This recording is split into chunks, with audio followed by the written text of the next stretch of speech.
I want to go once again. Alpha beta का लोचा तो पापा ने सिखाया, मास्टर ने तो हमें सिर्फ पढ़ना सिखाया। अल्फा बीटा के चक्कर में हमारी जिंदगी फंस गई और हम गिटारिस्ट बन गए। Guys, welcome back to our new vlog. आज की शुरुआत मैं अपने इष्ट देवों के नाम से करता हूं। सबसे पहले सुबह सुबह उठकर मैंने मंदिर क्लीन कर सभी देवी देवताओं को उनके स्थान पर स्थापित किया। आज का व्लॉग बहुत खास होने वाला है। व्लॉग को पूरे एंड तक ज़रूर देखिएगा क्योंकि इसमें बहुत मज़ेदार भी है और कुछ शिक्षाप्रद बातें भी मैंने की हैं, तो प्लीज़ इस पे बने रहिएगा। आगे देखते हैं। Hey good morning guys once again. और इस समय बज रहे हैं 8:30 और हम अभी फ़िलहाल कर रहे हैं नाश्ता। नाश्ते में हमारे पास है चाय एंड सैंडविच। तो फटाफट से नाश्ता करते हैं और चलते हैं ऑफिस की तरफ। ऑफिस में मिलते हैं फिर आपको, और रास्ते का हाल आपको दिखाते जाएंगे जैसा भी होगा। वाइफ को स्कूल छोड़ना है तो पहले उसको स्कूल ड्रॉप करके डायरेक्ट ऑफिस चलेंगे, ठीक है। चलिए हम अपना नाश्ता करते हैं। हमें तुमसे प्यार कितना ये हम नहीं जानते, मगर जी नहीं सकते तुम्हारे बिना। हमें तुमसे प्यार। रीमू को स्कूल छोड़कर जैसे ही मैं अपने ऑफिस की तरफ बढ़ रहा होता हूं तो रास्ते में देखता हूं कि एक ट्रैक्टर ट्रॉली के द्वारा एक महिला को टक्कर मार दी जाती है और बाल बाल बच जाती है महिला। और रास्ते में आप देख रहे होंगे जो व्यक्ति खड़े हैं वो उस ड्राइवर के 2-3 थप्पड़ जड़ देते हैं। और सही भी किया बिकॉज ये बहुत स्पीड में आ रहा था, मैं देख रहा था, लेकिन मेरे कैम में ये चीज़ रिकॉर्ड नहीं हुई बिकॉज मैंने उसे ऑफ कर रखा था। और जैसे ही ये घटना घटी उसके बाद मैंने उसको ऑन किया और ये रिकॉर्ड किया। उसके बाद मैं निकल जाता हूँ अपने ऑफिस की तरफ। दिनचर्या जो मेरी एज यूजुअल रहती है, पहले जाके ऑफिस में ऑफिस का काम निपटाते हैं और सारा काम निपटाने के बाद हम वापस से अपने घर की तरफ निकल जाते हैं।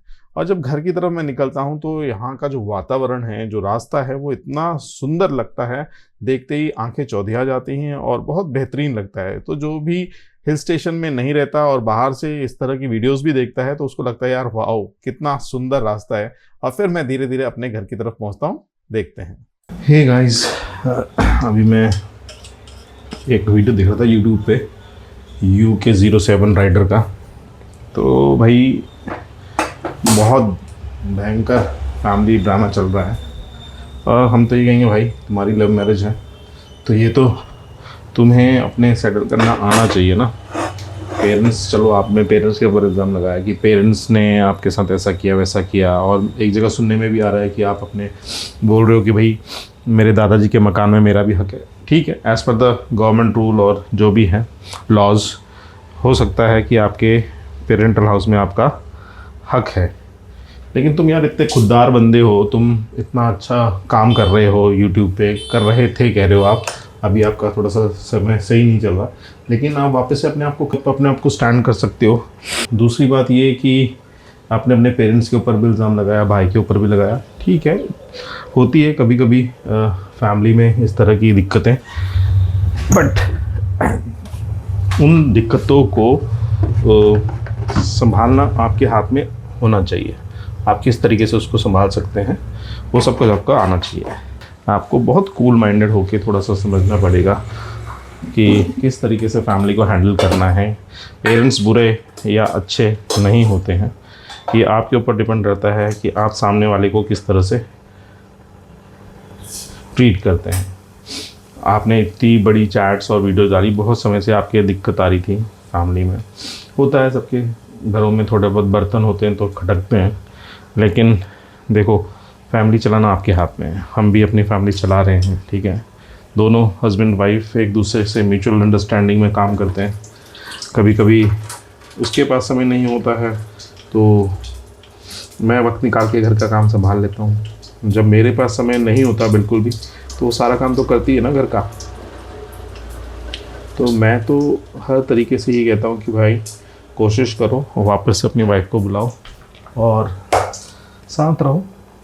फैमिली के साथ रहना है, फैमिली के साथ रहो, अकेले रहना है अकेले रहो। क्योंकि जिस हिसाब से आपकी वीडियो देखी गई उसमें तो लगता नहीं कि आप फैमिली वालों के साथ रह सकते हो आगे, बट अकेले भी रहना है तो वाइफ को थोड़ा सा समझाना पड़ेगा आपको, क्योंकि ये वो दो पहिए हैं जो पूरी गाड़ी को आगे ले जाते हैं। अब आप किस तरीके से अपनी गाड़ी को आगे ले जाते हो या ट्रीट करते हो वो आपके ऊपर, आपके हाथ में है। अगर आप पंचर टायर से ही आगे जाना चाहते हो तो पंचर टायर से जा सकते हो, बट मैं ये कहता हूँ कि उसको ठीक करा के वापस से गाड़ी को चलाया जा सकता है। दोनों की म्यूचुअल आपसी सहमति से, अंडरस्टैंडिंग से एक फैमिली को बचाया जा सकता है। और मैंने देखा कि आजकल तो बहुत ज़्यादा इस तरह के फैमिली इश्यूज चलते हैं, होते हैं, बट यार आपको संभालना पड़ेगा थोड़ा सा, किस तरीके से आप हैंडल करते हो अपनी फैमिली को, अपने माता पिता को, अपने भाई को समझाओ बैठा के, ठीक है। अभी भी कुछ नहीं बिगड़ा, ठीक है, जो होना होता है, कभी कभार मार्केट में बात आ जाती है, लेकिन आप उसको हैंडल अभी भी कर सकते हो। मेरे हिसाब से तो ये है, ठीक है। तो कोशिश ये करो कि आप अपने फैमिली मैटर को सुलझाओ। अब आपके पास इतनी बड़ी फ़ैन फॉलोइंग है, 8 मिलियन के आसपास की। यहाँ तो हमारे पास तो कुछ भी नहीं है, फिर भी हम लोग इन्जॉय करते हैं। देखने वाले हमें देखें ना देखें, हम तो अपनी एंजॉय के हिसाब से बनाते हैं वीडियो, ठीक है। तो वो आपको भी करना पड़ेगा अगर आपको कुछ अच्छा लाइफ में करना है तो। अदरवाइज़ तो जैसा है वैसा ही चलेगा। आप जिस तरीके से रो रहे थे मुझे अच्छा नहीं लगा, ठीक है। और एक मेल ईगो अगर हर्ट होता है, डिप्रेशन में जाता है, और इसी में आप अगर कोई गलत स्टेप उठाते हैं तो वो भी पूरी फैमिली के लिए भी सही नहीं है, आपकी वाइफ के लिए भी सही नहीं है। मैं तो ये कहूँगा अपने आप को वापस से एक्टिव करो सोशल मीडिया पे। जिस तरीके से आप पहले वीडियोस बनाते थे वैसे ही बनाओ। आपके फैंस आपको देख रहे हैं, है ना। तो हम तो अपना काम करते हैं। चलिए, अभी इसके लिए मैंने सबसे पहले प्याज टमाटर डाल के थोड़ा सा चौंका मार रहा हूँ। इसमें मसाले डाल दें। मसाले के तौर पे हम डालेंगे हल्दी पाउडर, धनिया पाउडर, ठीक है, और लाल मिर्च। आज हरी मिर्च नहीं डाल रहे हम, थोड़ी सी लाल मिर्च डाल देते हैं, राइट। ये सारी चीज़ होगी। अगर थोड़ा सा हींग डाल देंगे तो ये हींग का जो खुशबू आती है ना, भीनी भीनी सी, वो मज़ा और आता है इसका। तो भाई इस तरीके से मिलजुल के काम करना पड़ता है लाइफ में। ऐसा नहीं है कि सिर्फ लाइफ इन्जॉय का ही नाम है। लाइफ में इन्जॉय के साथ साथ बहुत कुछ आपको करना पड़ता है, देखना पड़ता है, सीखना पड़ता है, सोचना पड़ता है। इतनी स्मूथ अगर लाइफ होती तो वो लाइफ नहीं होती ना। फिर तो जो मरा हुआ व्यक्ति है उसकी लाइफ में और हमारी लाइफ में फ़र्क क्या है? दोनों आराम से लाइफ में बैठे हुए, कुछ नहीं कर रहे।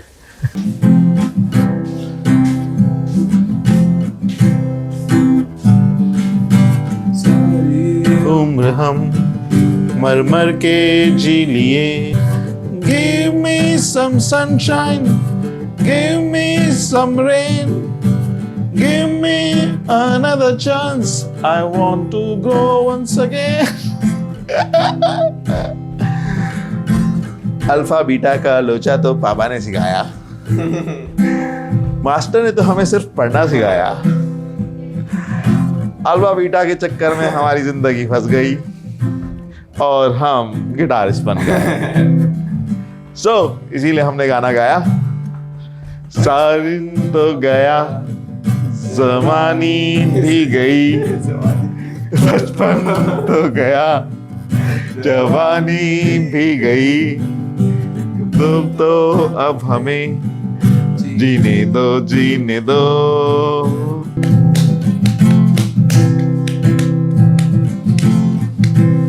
किताबों के बोझ ने तो हमारे कंधे झुका दिए, पर हमने फिर भी पढ़ना सीख लिया।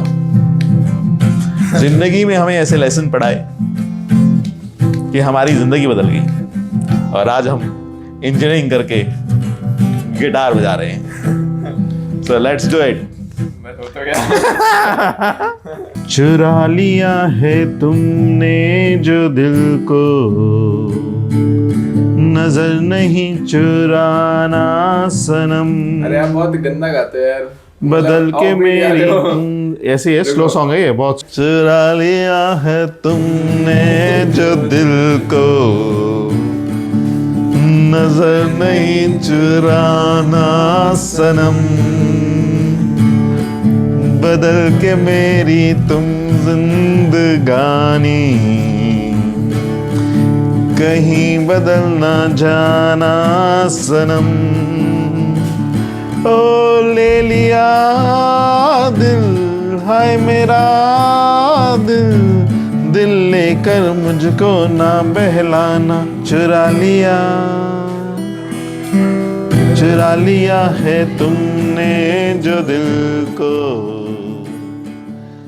नजर नहीं। सो दोस्तों, अगर आपको मेरा ये ब्लॉग पसंद आया हो तो प्लीज़ लाइक बटन को दबा दीजिएगा और घंटी वाला बटन ज़रूर दबाइएगा, और हो सके तो हमारे इस चैनल को सब्सक्राइब कीजिए ताकि आपको हमारे वीडियोस की अपडेट मिलती रहे। तो मिलते हैं आपको नेक्स्ट ब्लॉग में। धन्यवाद।